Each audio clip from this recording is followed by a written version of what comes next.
Okay, so this is a video that I've been wanting to make for a while, and I've seen a few YouTubers do videos like this, and I've enjoyed watching them, so I wanted to make one myself. It's quite a unique list in terms of a top 10, as the manga that I'm going to be showing you aren't actually in any particular order, and I'm not going to be numbering them because I just feel like the one volume manga series that are essential to anybody's collection, and I don't want to rank them one above the other because I just think they're all equally deserving of being purchased and read. So I'm just going to kind of go through the titles, explain a little bit about the story, what they're about, and why you should be reading them and why they should be part of your collection. I mean, it's a bonus that these are compact and wrapped up all in one volume. So I'll start out with probably the most lesser known title on this list. That's Axe Alternative Manga, and this is one of the first manga that I actually reviewed on this channel in terms of something that goes off of the beaten track and something that's completely out of the ordinary. Basically, Axe is a Japanese anthology magazine that publishes manga that is completely avant-garde, completely different, in some cases, most cases even postmodern, things that are just completely go against the grain and the ebb and flow of how manga is created today. So Axe Alternative Manga is definitely something that anybody must read and must own. Even though I'm saying that this is a one volume list, this is actually classified as a volume 1, but it's highly unlikely, and I'm very doubtful that there will be a volume 2, so that's why I decided to put this on the list, because I just want to talk about this, and I want this to get viewership, so people need to read this manga. Next is possibly one of my favourite Osamu Tezuka manga that I've read. That was Ayako. This is actually, I think this is 3 volumes or 4 volumes, but because it's published in English as 1 volume, it can be bought as 1 volume. So that's basically how I'm doing this list as well. They're basically volumes of manga that you can buy in English in just 1 compiled volume. It doesn't matter if originally in Japanese they publish as 3, 4, 5 volumes. If they're available in English as 1 volume, then I'm basically accounting for this list, and that's why Ayako is here as well. This is an amazing manga, one of the last manga I reviewed from our Tezuka season like a year ago, and it basically centers around this young girl here, Ayako, and she belongs to a family who are abusive, greedy, and just exhibit every negative attribute to humanity that they can possibly have. And she's basically caught in the middle of this pure-hearted and innocent. She ends up witnessing a murder, and her family basically lock her away for the rest of her life, and she spends literally all of her life in a basement. So yeah, that's Ayako. Again, a must-read, and obviously the godfather of manga. Next on the list is going to be something I actually finished about half an hour ago. This has really touched me deeply, and I think this mangaka is quickly becoming one of my favourite mangaka of all time. This is actually the 3rd work of his that I've read, and that's Nietzsche Kihara Holograph. I was quite intimidated going into this work because I've heard from many people and read many reviews, well, a few reviews, that it's very difficult to grasp and understand. But I've only read this through 1 time and I got a real thorough grasp on it. And as soon as I finished the last page, I went straight back to the first page and started reading it again. So I'm actually currently rereading this series, even though I just finished it about half an hour ago, because it's one of those series that it's told in 2 separate timelines, but each chapter goes from one timeline and then the other chapter goes from another timeline. So there are many different clues and things that you can miss that upon a first read, certain panels and certain key elements will just go completely unnoticed. So it's written in a way that it requires you to read it a second time to be able to appreciate it more. And because I love this so much, the first time reading it round just a little over half an hour ago, I can only begin to imagine how much I'm going to love it reading it all the way through a second time. So Nietzsche Kihara Holograph, the first hardback release that Inio Asano has had over here in the West, and basically it's a horror story, and without going into too much detail, because it's very, very complicated and told non-linearly, it's basically, if I had to sum it up, Asano's basically saying that what adults are products of what they had stripped away from them as children. The joys and the happiness of childhood, if that's stripped away and you get, they grow up into adults. This is a story centering around those kind of people. It's very, very depressing. It touches upon some very uncomfortable topics. Very, very disturbing and distressing, but absolutely fantastic. I gave this a 9 out of 10, possibly maybe even a 10 out of 10. I absolutely loved this. Okay, so next, going into something a little bit more light-hearted.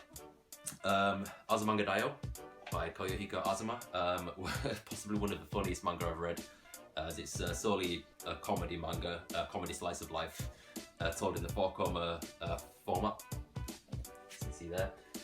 This is actually a 4-in-1 volume, so it's very much worth your money. I was actually going to be picking this up anyway, but I actually decided to pick it up a lot sooner when it was recommended to me from Immortalium a while ago. So yeah, I need to give this a second read because I absolutely love reading through this the first time, and I actually read it relatively quick considering how thick it is. But it basically just centers around these girls who you can see on the cover there, Raptor on the cover. They're in high school, and it basically just it's just following them, like I think it's a span between like 3 years, and it basically just follows them, in their home life, in their school life, interacting with each other, and it's just a really fun manga read. It's so fun to read, really funny, and yeah, it's an essential item, essential purchase, as is everything else on this list.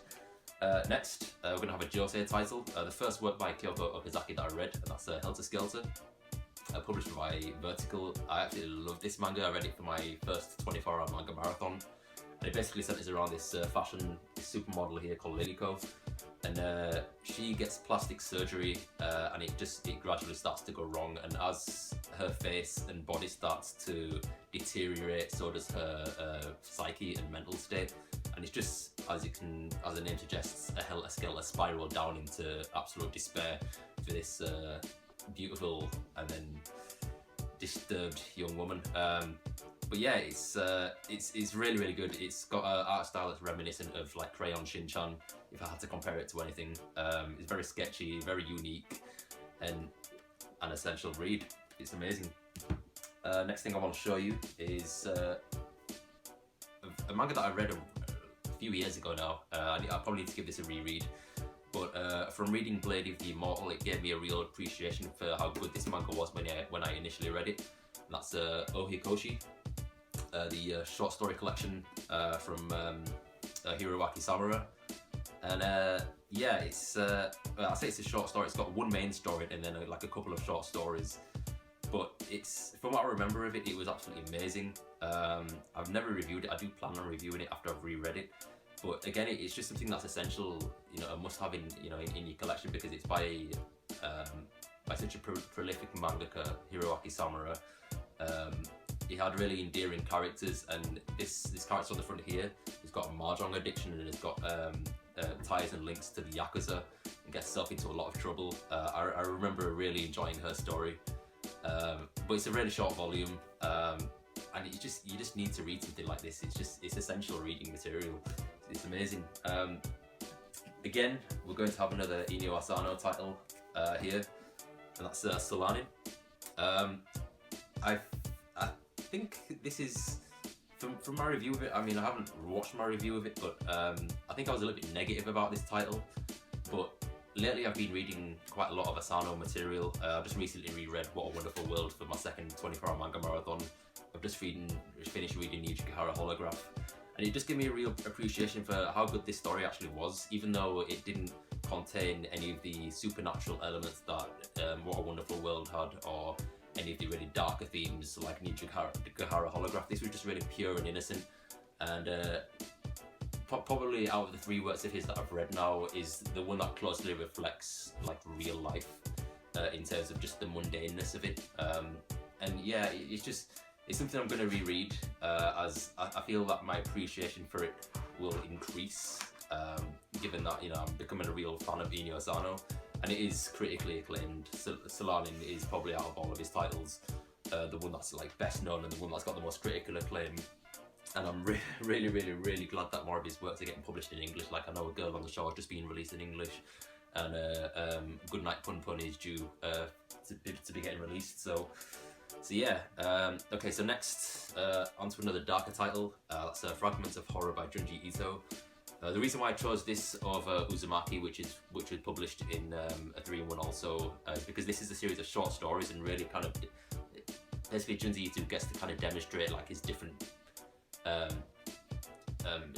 drawing skills, and different ways he can tell stories, as the stories contained in this are really fast-paced, really just straight to the point, and it's a really fun read. None of it's really scary. I mean, obviously it's Fragments of Horror is a massive horror manga, but it still retains that campiness that Uzumaki had, and for that I actually enjoyed it. It wasn't scary or creepy at all. I mean, certain aspects of it are creepy because there is imagery and stories contained within this that are very disturbing and not for the faint of heart. But yeah, nonetheless, I did really enjoy this, and yeah, I do think it is definitely essential reading.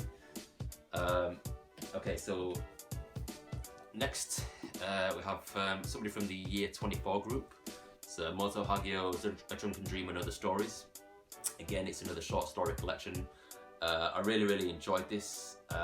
The last story in this, the last short story, is arguably one of my all-time favourite short stories that I've ever read. It was so massively emotional, and actually nearly had me on the verge of tears.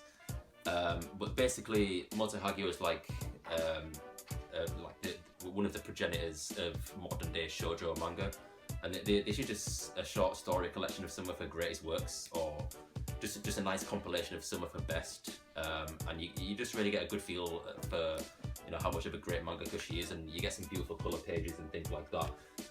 She explores different genres and things like that, and it's just a really nice look at somebody who, the Year 24 group is barely mentioned in the West. There's not really many works of this brilliant group that just people generally in the West as like a manga reading collective have experienced, and this for one is the only work by the Year 24 group that I've read. I do plan on getting others, but it was a really great introduction into the Year 24 group lexicon, and I'm really proud to own this, and I do feel it's something essentially that needs to be read.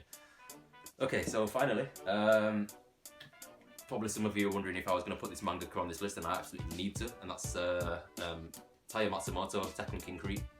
Absolutely love this manga. This is the second manga by him that I've read. This is actually the first, but I've read 2 manga by him now. The second being Blue Spring, and out of the 2, I much preferred this. This is actually a 3-in-1, but obviously it's compiled within 1 volume. And it basically centers around these 2 characters on the front here, or the one character that you can see there, that's black and white. And basically they're the yin to each other's yang, as I mentioned in my review. They both complement each other in different ways, but they also contrast each other in different ways. And it's basically them trying to survive in a really crazy city, treasure town that they believe is their town. They're trying to save it from yakuza and thugs and things like that. And yeah, it's just them basically getting into street battles and kind of trying to deal with their own personal demons. And it really delves into their, the psyche of a child in an adult's world, and a child having to deal with adult problems and things like that, like with violence and drugs and sex and things like that. It's very visceral, and I did really feel connected to the characters. It was a really enjoyable manga, and I definitely feel like something again that needs to be read and needs to be in anybody's collection. So yeah, that's been a selection of my top 10 favourite 1-volume manga series. If you feel there's anything that I've missed out, obviously drop your thoughts in the comment section below. If obviously you have a lot of 1-volume manga in your collection, put your list in the comment section below as well. So thanks for watching, and I'll see you later.